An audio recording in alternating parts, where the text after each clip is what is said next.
Welcome to the How to Be Awesome at Your Job podcast, the show where brilliant professionals share how to sharpen the universal skills required to flourish at work. Enjoy more career fun, wins, meaning, and money with your host, Pete Makaitis.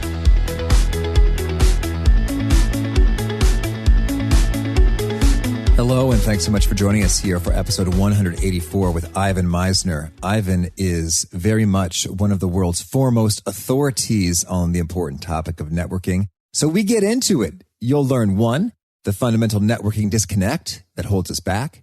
2, Ivan's all-time favorite networking strategies. And 3, how to wow prospective employers via a working interview. So if you'd like to check out the show notes or the transcript or the links to items that we reference here, you can find those over at awesomeatyourjob.com/ep184. Now, here's Ivan's story. Dr. Ivan Misner is considered one of the world's leading experts on business networking. He is the founder of BNI.com, the largest business networking organization, and has written several top business books, including 3 New York Times bestsellers, 2 Amazon bestsellers, and 1 Wall Street Journal bestseller. The titles include Avoiding the Networking Disconnect, Business Networking and Sex, and Networking Like a Pro. Ivan holds a PhD in organizational behavior, and as the co-founder of the BNI Charitable Foundation, he was named Humanitarian of the Year by the Red Cross. Here's Ivan. Ivan, thanks so much for joining us here on the How to Be Awesome at Your Job podcast. My pleasure. Thanks for inviting me. Oh, well, I'm so thrilled to dig into your wisdom. But first, I wanted to cover something kind of fun. I learned in my prep that you studied chess under a Russian grandmaster. Can you tell us the tale? Yeah, a Russian-born grandmaster. He lives in the U.S. and has for many years now. His name is Igor Khmelnytsky. And he was born in the Ukraine, and he was referred to me. I worked with him for some time. It is really amazing to play a grandmaster.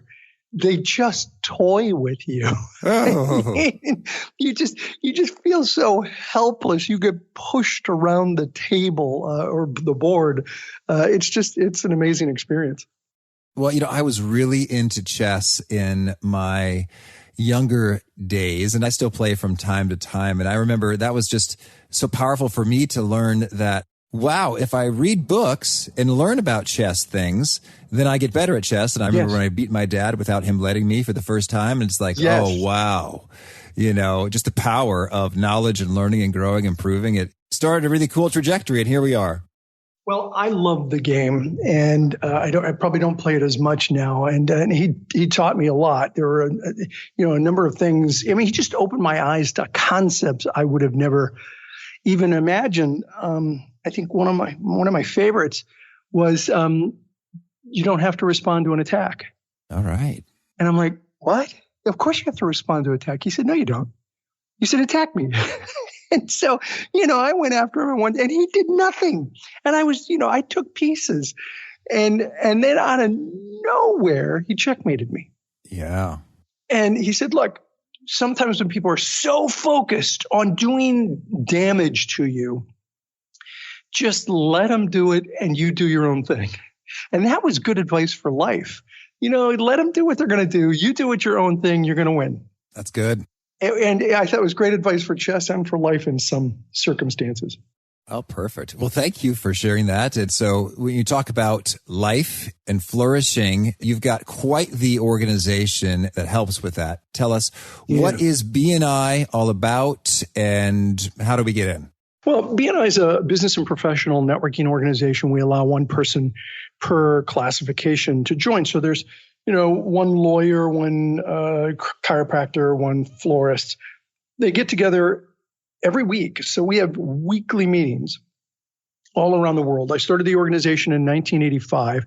We now have 8,082 chapters in more than 70 countries around the world. We help people build their business through referrals. Last year, we passed 8.8 million referrals and generated $11.1 billion with a B. $11.1 billion worth of business for our members through this referral process. So it's, in a nutshell, it's a platform for people to get together and generate referrals for their business. Oh, that's so powerful. So then I'm hearing that the people will tend to be business owners or people associated with the business development for an organization? Yeah, so the business owners or salespeople for larger companies, or sort of quote unquote professionals, the certain medical professions like chiropractors and dentists, and of course professionals like accountants and lawyers. So really, quite a few different professions represent those three broad categories. All right. So now if I were just to go over to your website, bni.com, I was playing with it. I just type in a zip code and then boom, I see numerous local chapters and I could just reach out to them and away we go. You can, yeah, or the local director and ask, what chapters do they recommend? Either would be great. And there's plenty to choose from. I mean, look, when I started BNI in 1985, it became apparent very quickly to me that we don't teach this in colleges and universities. We don't teach anybody how to network, how to build their business through referrals. And BNI really was, I think, an example of necessity being the mother of invention. I needed referrals. I was a management consultant. I mean, I'd like to tell you I started BNI because I had this brilliant idea and big vision, but I started it because I needed referrals and I wanted to help my friends. And that's when I realized, oh my goodness, nobody really understands how to network. We don't teach this in college. And so BNI was really about helping provide the platform and the process to achieve that. Okay, that's great. And so then how big is a chapter in terms of number of members? The statistical mean worldwide is 27. They can get as big as 100 members. We have some chapters that have 100 members, but a 40-member chapter is awesome, really solid. That's good. That's good. And so we say one per category. So I guess I'd be like the training guy. And so we got the chiropractor, the dentist, and the training dude, and 37 others.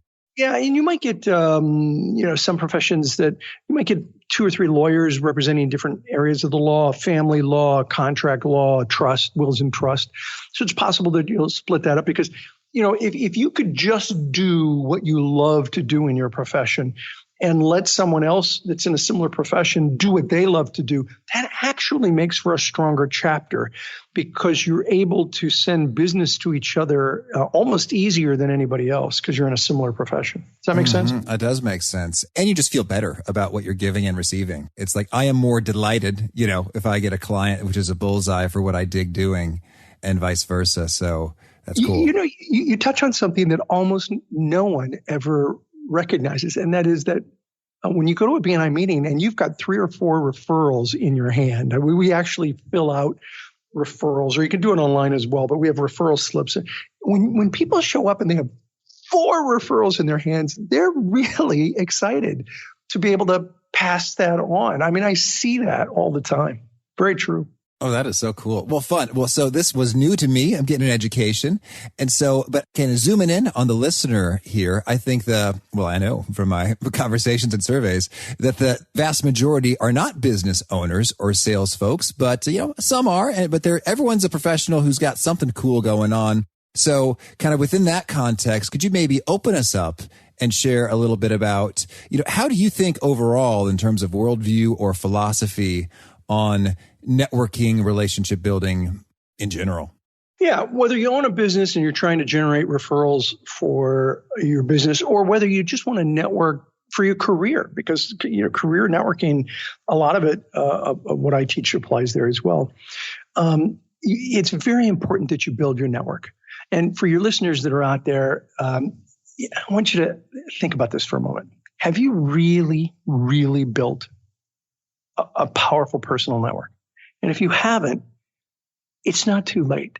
It really is not too late. There's a great Chinese proverb that I love.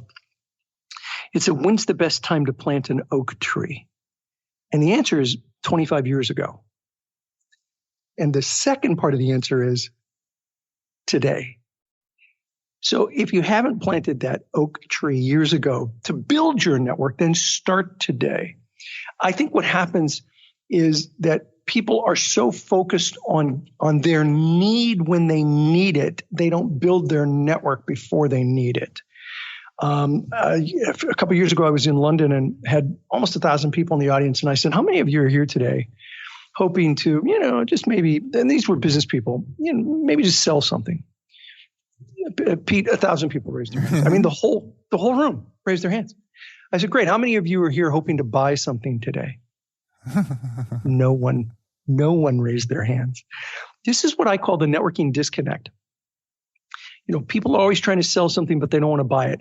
Or they always network when they want something, but they're not networking to give something. And at least the people who aren't doing it right. Mm-hmm. And so to me, my worldview is, stop using networking as a face-to-face cold calling opportunity. Use it as a relationship building opportunity. All right. Excellent. So huge disconnect. Everyone wants to take and you want to proactively build a network by giving and being generous in advance. Yes, absolutely. It's about building social capital. Mm-hmm. You go to your bank, and if you have no money in the bank and you write a check for $100, they frown on that. They don't like that, right? So relationship capital is very much the same. Social capital is the same.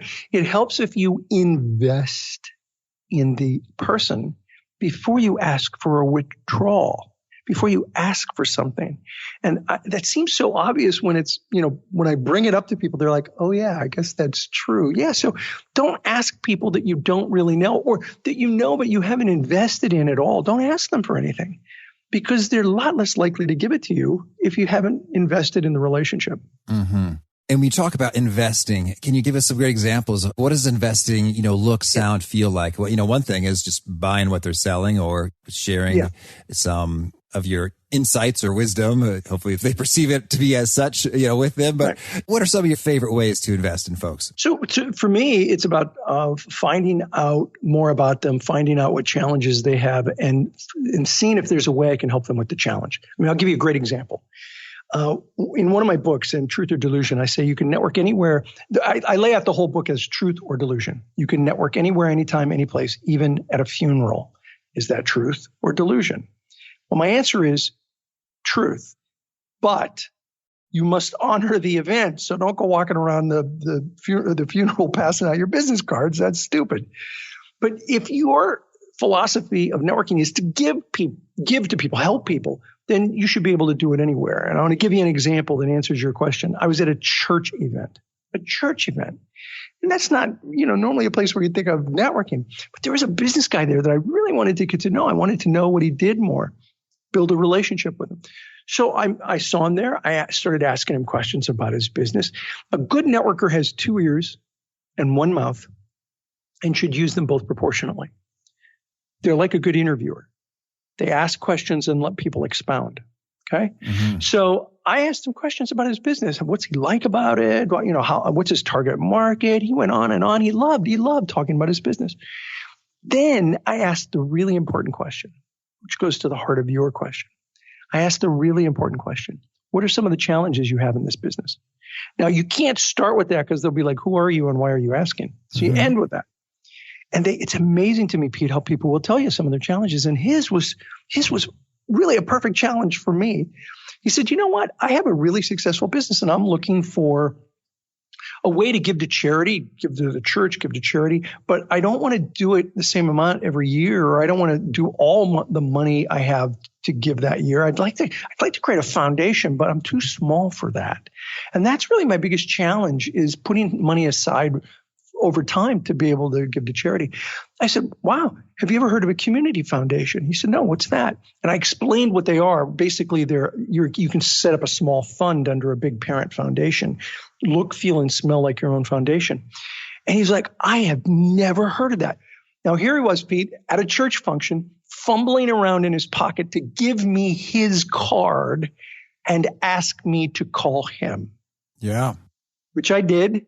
And I put him in touch with a foundation that I was involved with.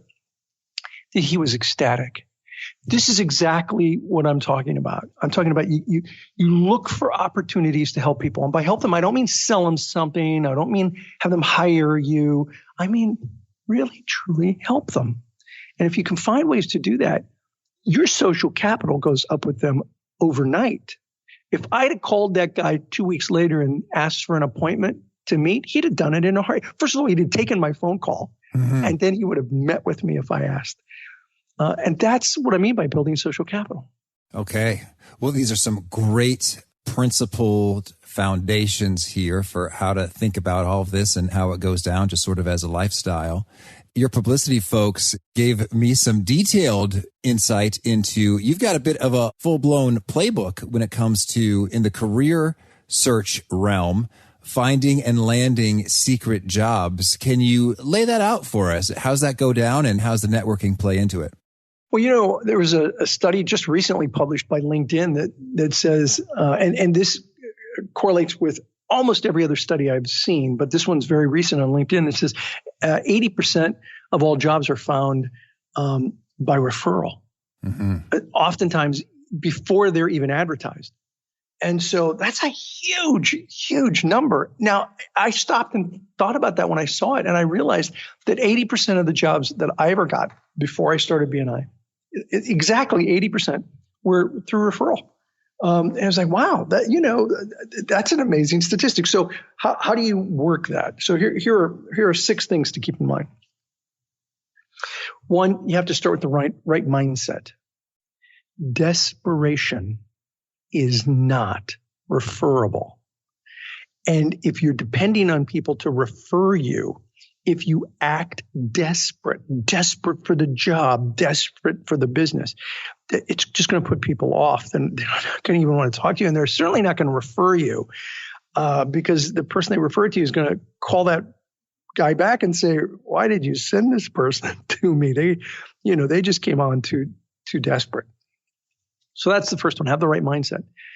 Second, and this is a real important one, Pete, in this day and age, image check your social media, because I promise you, employers will. Potential employers will. And you want to get the job, and you want to make your referral person look good. That person who referred you, you want them to look good, because if this referral doesn't work out, they might refer you to another one. But if the potential employer checks out your social media and they're shocked, they're not going to be happy. And I once was considering hiring someone, and I checked out his Facebook page. Oh my goodness. He threw out the F-bomb time after time on his posts. And he posted wildly inappropriate comments and tirades about people. This is not the kind of guy I want in my office. It's not the kind of influence I want around my office. I didn't hire him, and I really didn't even interview him. One of my staff had interviewed him, and that's how the resume got to me. But after I looked at that, didn't even interview him. Mm-hmm. So these are 2 things you want to do before. Oh, that's good. And Ivan, I might add to that when it comes to social media. I would say, just Googling yourself, with the incognito tab. I remember, for a long time when I Googled myself, I mean, this wasn't like wildly inappropriate, but there was a Daily Illini article in which I was quoted about attending an event, The Art of Kissing. and so it's sort of like, I mean, that's probably not what I want, someone to see, is that Pete went to an Art of Kissing event and took a lot of notes because he's a super dork or something about that. So I think that's right on, is that it might not even be in the Facebook, LinkedIn, Twitter, but it could show up in someone else's, blog or a news piece. And you just kind of want to make sure that you're clear on what people do, because that's often my first step, is not so much the Facebook, but rather the Google. I like to call that a BFO, a blinding flash of the obvious. It's so obvious, but yet I didn't put that in I wrote an article on this topic, and I didn't put that in there. But it's very obvious. And I Google myself often just to see, what's out there on me. So yeah, I'm glad I'm going to add that to my content. Thanks. Oh, I'm honored. Stuff. Yeah. Cool. Well, so stuff. Super. So the online presence, they're checking. So you should check. So you got the mindset, you got your presence in shape, and then what? Then you got to start with your current relationships. So, I mean, the people that you really have a good relationship with, friends, family, at least the family you like, business contacts, people face to face in person. You want to let them know what's going on and check in with them and let them know you're going to be looking or you are looking. Then you want to check in with your LinkedIn and other social media. Now, you want to do that. You don't want to do that publicly if you haven't told your present employer you're leaving. So you want to keep it, under the public realm. But if you're in between jobs, just put it out there. Hey, I'm looking for any positions that might be open in this area. Certainly the people I would do it individually. Mm-hmm. That's third. Fourth, inventory all your other connections. These are maybe neighbors that you don't know well, people that you've got connections with, but you don't know them real well, past customers, people in organizations that you belong to. And it never hurts to let them know, hey, I'm looking for work. These are the areas. And if you know someone, or better yet, if you could check with the organization that you're in to see if there are any openings, that'd be fantastic. As a young man, I got at least 2 or 3 jobs before I started my career by just asking friends to check with HR. Mm-hmm. And I got, right off the top of my head, I can think of 3 jobs I got because they just checked with HR and they had a spot open, and then that my friend referred me to the HR and I got the job. So inventory your other connections as well as your current relationships. All right. Very good.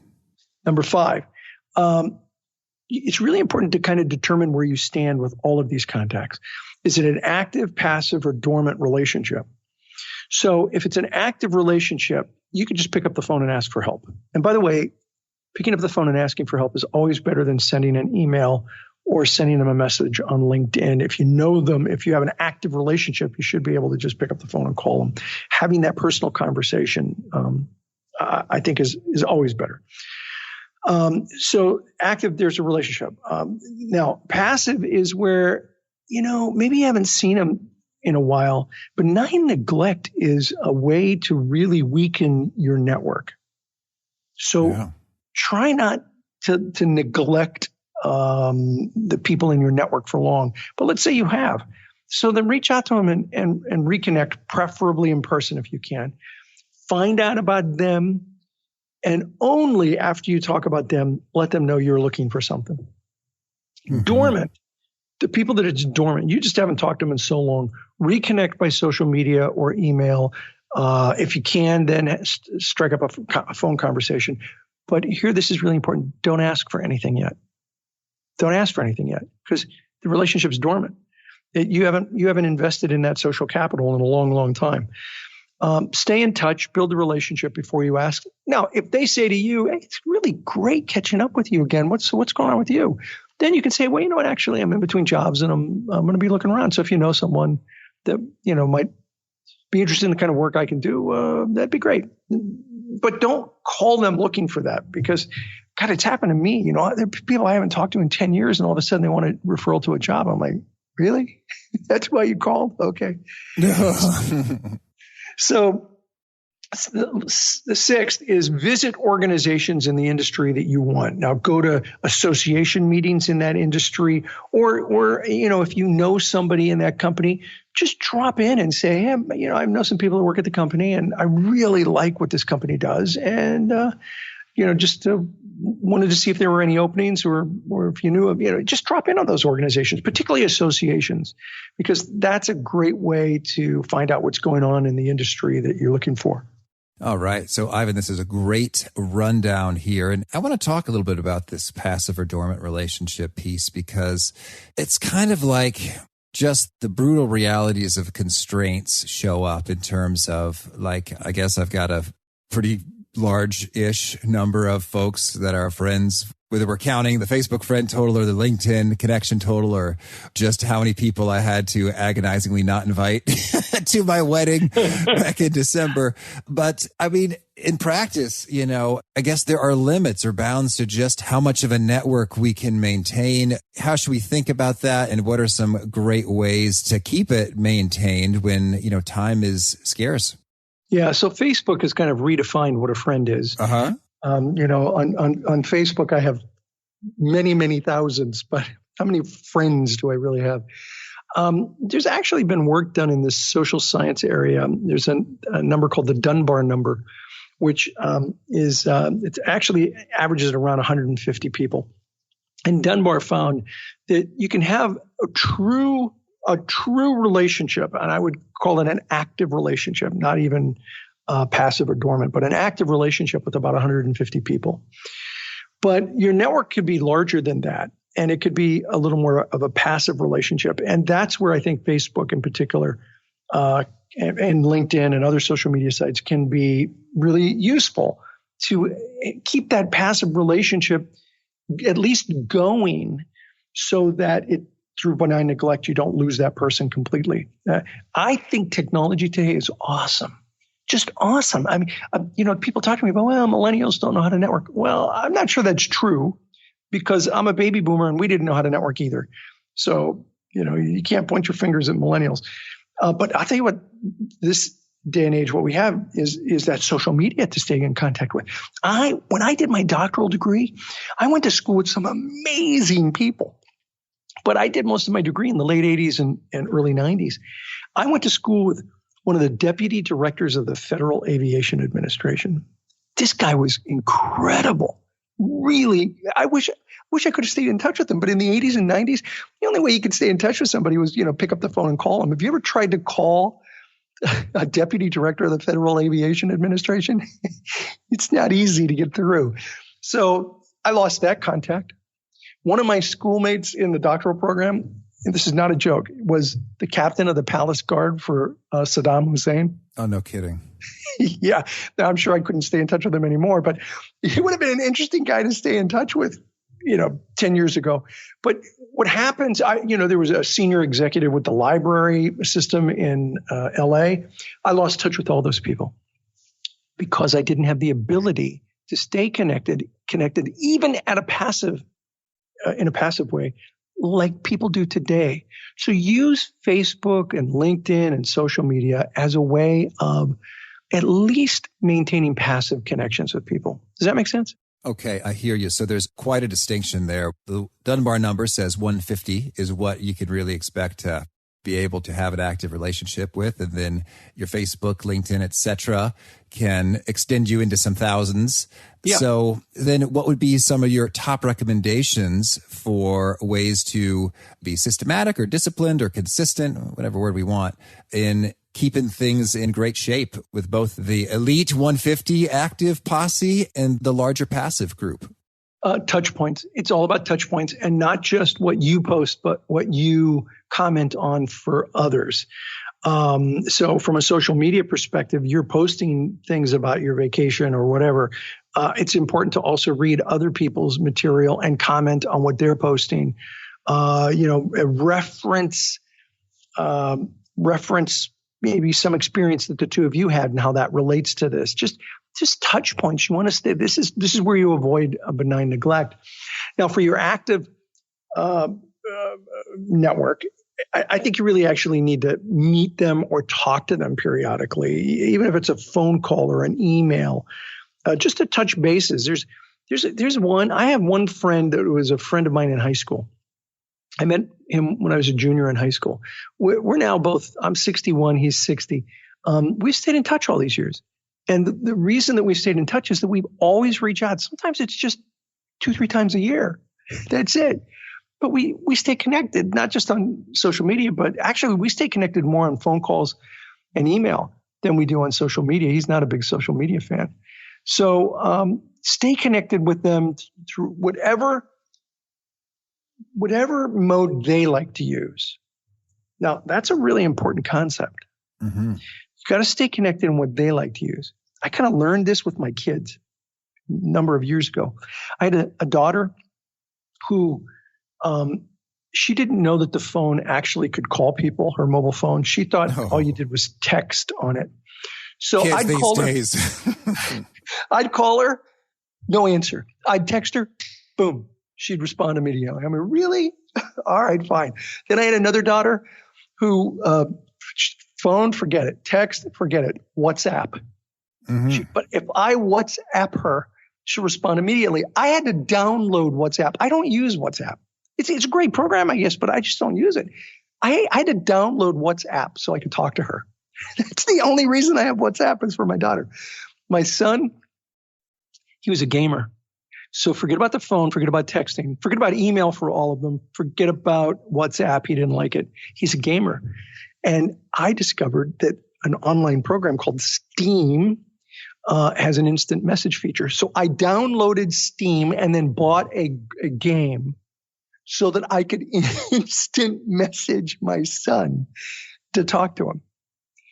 The lesson that taught me was it doesn't matter where you are. What matters is where they are. And if you want to maintain a relationship, it helps if you know where they like to communicate. And you communicate where they are. That's the way you maintain a relationship.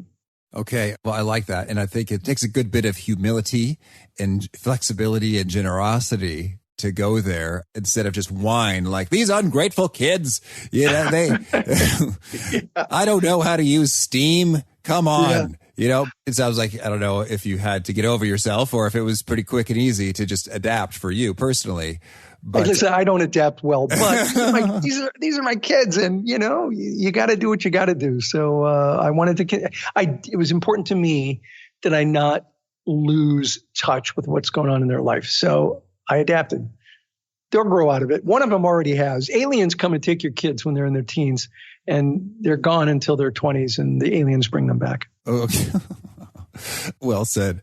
Well, so, oh my gosh, there's so many things I want to cover. Okay, let's say a quick hit here. Do you have any favorite networking strategies or tactics or scripts like keywords and verbiage that you find? I know it's more about, generosity and investing and being kind, but if you have any tricks and hacks, we want to hear those too. Okay, so I'll give you two themes. One's strategy, one's tactic. The first one strategy is what I call the VCP process. It's the foundation of everything I teach. If you don't get this, nothing else you do, nothing will be effective. VCP, it stands for visibility, credibility, profitability. That whatever you're talking about, whether you're talking about getting business or whether you're talking about getting referrals for jobs or whether you're talking about people helping you with giving you information, it's about building the network. And you do it through VCP. First, you have to be visible. People have to know who you are and what you do.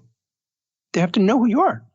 Then you get to credibility, where people know who you are, they know what you do, and they know you're good at it. This is the phase that takes a long time. Building credibility takes time. Once you've gotten to credibility, you can get to then and only then can you get to profitability, where people know who you are, they know what you do, they know you're good at it, and they're willing to help you in some way. They're willing to give you a referral. They're willing to give you, job opportunities. They're willing to help you in some way.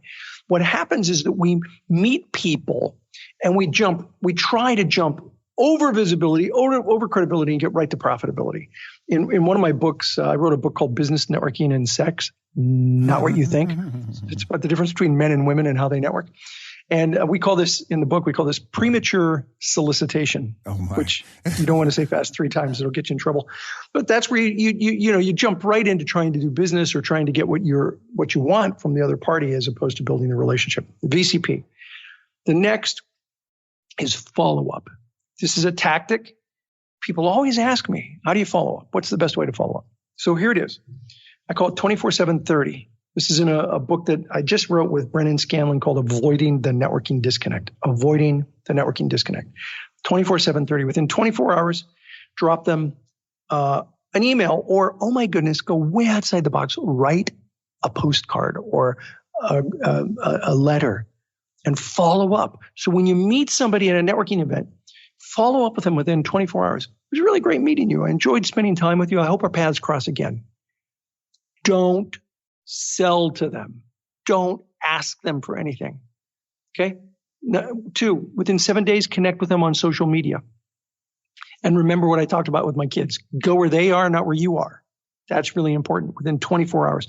And don't sell to them. I call it sales Tourette's. People just can't help. They gotta ask for whatever it is that they want. And you just can't do that until you build the social capital. 24/7/30. Within 30 days, set up an appointment to meet with them. Hey, it was really great. Really great meeting you last month. I've followed some of the things you're doing on LinkedIn or Facebook. Really interesting. I'd love to get to know more about what you do and see if there's anything I can do to help you. And maybe if you can find out a little bit about what I'm doing. And love to meet for coffee. And that's a great way, some very specific tactics to follow up that are all about relationship building as opposed to just getting what you want from someone. Okay, right on. And can you tell us, what is a working interview? So a working interview, so we'll go back to the looking for a job. A working interview is, I think, a brilliant concept. It's not my idea, but I've been using it for a long time. It's a great way for any company to basically take your experience, your work ethic, and take it for a test drive. So what you do is you say to the person that you're doing the interview, if this is a job you really want, then you say to the person, hey, look, I'd be happy to do a working interview with you. I can show you what I can do. I really love what this company is doing, and I want to be able to show you what I can do. So I'm happy to spend a day, an afternoon, whatever you would like, doing a working interview where you can see what I'm capable of doing, and you can see my attitude in doing it, and you don't have to hire me. Now, sometimes companies will pay you anyway just because there are legal issues, but you offer to do it for free. Now, I just 2 weeks ago recommended this to my eldest daughter. And she's like, really? Are you serious? I said, honey, just try it. I'm telling you. I've recommended this to a lot of people. She tried it. They were like, okay, we got something going on tonight. Let's see how you do tonight. And they had her come in and had her do something at this big event. And they liked her so much, they hired her that night for the job. It's a great concept if you're looking for work, a working interview. Offer to work for free for a day, for an afternoon, so that they can see you operate. And what's great about that is you learn something too. It's like, wait a minute, these people are bitter, backstabbing vipers. Yeah, you might. On second thought, I don't want this job. Thank you very much. Yeah, and you're absolutely right. That could happen. I did have an employee once who she left our company and she went to work at another company, and she was there 3 hours and had that experience. And she called us and said, hey, can I come back? I hate where I've gone to. So, yeah, you're right. Sometimes you can find out quickly. Oh, that is so good. Well, Ivan, tell me, is there anything else you want to make sure to mention before we quickly hear about a couple of your favorite things? Yeah, I think the most important thing that I could share with your listeners is that networking is more about farming than it is about hunting. That it's about cultivating relationships with other people. It's not a get-rich-quick scheme. It's a great way to build a solid foundation for a long-term successful career. Perfect. Thank you. Well, now can you share with us a favorite quote, something you find inspiring? So here's one. I've been thinking about what should I share on this show that I've never shared before. And it's not a business quote, but it's absolutely my favorite life quote. Here it is. One always dies too soon or too late. And yet one's whole life is complete at that moment with a line drawn neatly under it, ready for the summing up. You are your deeds and nothing else in life. Jean-Paul Sartre. All right. That's among the heaviest. Thank you. Yeah. I've never shared that on an interview, but that is my favorite personal quote. Oh, appreciate it. And how about a favorite book? Well, from, if you're thinking of starting a business, it would be E-Myth. E-Myth is an amazing book. I based, a lot of B&I's development on it. If you have any difficult issues to deal with other people, the best book I have ever read is Crucial Conversations. Crucial Conversations, and it really talks about how do you have conversations with people, personal or professional, that are they're the tough conversations. How do you do them? Thank you. And how about a favorite tool? Oh, I couldn't live without my computer. If I have a computer and a microphone, I can work anywhere in the world, and I do. I work all over the world, and yeah, that's got to be my favorite tool. Oh, well, we appreciate a good microphone. Thank you for bringing it. Very nice. Well, yeah, I've got a Yeti. It's working. So, thank you. Yeah, it's good. And how about a favorite habit? So I color code my calendar. Always have. Always the last 10, 15 years. Color code my calendar so that I think an entrepreneur is either working in their flame or working in their wax. Right? When they're in their flame, they're on fire, they're excited, they love what they're doing. So I can look at my calendar and at a glance know whether I'm working in my flame today or working in my wax being the things I don't like to do. So everything I love doing is in green. Interviews, by the way, are green. So this is a green item for me. So I color code my calendar to know at a glance how I'm doing for the day. Mm-hmm. Well, so I have to follow up with that. So if you have stuff you don't like doing, so you just see it, you recognize it, I guess then what? We got a bunch of wax on the day. What then? Yeah, like red. Red's bad. Very bad. That's usually discussions with lawyers. That's bad. No, it tells me that I'm out of balance for where I want to be. I think I want to be working in my flame. And so if I have a day that's, all in blue or red or other colors, then I realize that I got to make up for it tomorrow. I need a green day tomorrow. So it's a way of planning your purpose. You don't let the tail wag the dog. You have got to have some control over. I can't speak for you. I have always felt that I need to have some control over my life and my business. And so this is one way to do it, is I really try to do things that are in my flame. Beautiful. Thank you. I don't get there 100%, but I'm pretty close now. Well, that's great. Well, and now can you share, is there a particular piece that you reveal, a nugget that you share, whether it's in your writing or speaking or something that just really seems to connect with people? They quote it, they retweet it, they Kindle book highlight it. Yeah, I think the one, there's a number, but one would be the secret to success without hard work is still a secret. I think so many people are looking for that one nugget. So many people say to me, what's the one secret to success in general or in networking or whatever? And I always say to them, the one secret is there is no one secret.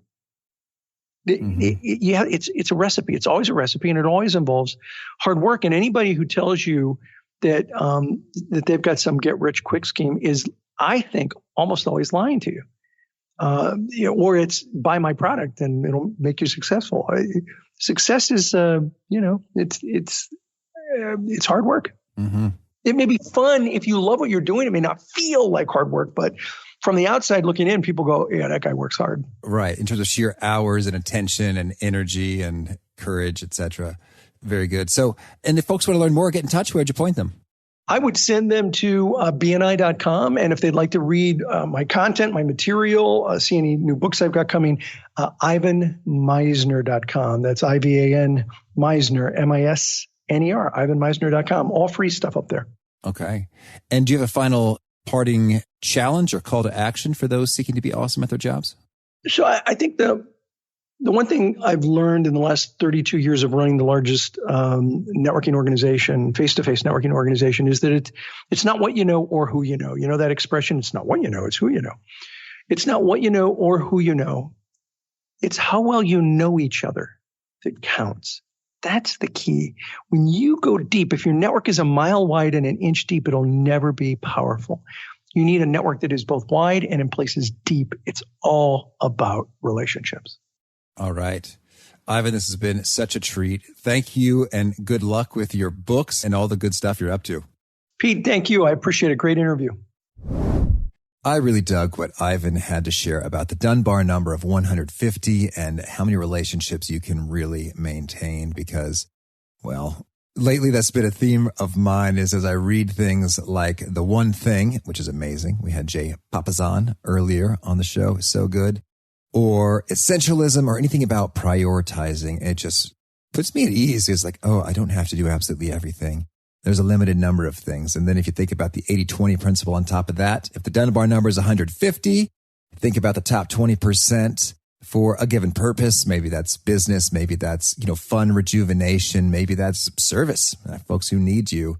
You think about the top fifth, it would be 30, or even the top fifth of that fifth, which would be 6. That makes the whole relationship maintenance thing seem a whole lot less intimidating. It's like, oh, I don't have to call and send a piece of mail to every single one of my LinkedIn connections. That would take a while, but rather have a little touch points with everybody and then invest in maintaining some of the ones that are manageable because folks are kind of capped at 150. And then even within there, there'll be some natural priorities depending on whether it's a professional or personal or kind of what is the nature of that relationship. So I hope you dug that and Ivan's other tidbits. Again, if you want to check out the show notes or the transcript or the links to items that we referenced, it's at awesomeatyourjob.com/ep184. And I hope you'll push subscribe so you hear from our next guests. It's Jennifer Rock and Michael Voss. We got a double portion this time, and they are talking about BS, how to deal with it, manage it, cut through it, and communicate more effectively. Peace. Thanks for joining us for today's episode. To get the most out of this conversation, visit awesomeatyourjob.com to find today's show notes, transcript, and infographic summary cheat sheet. For more entertaining professional skill sharpening, be sure to subscribe to catch the next episode of How to Be Awesome at Your Job.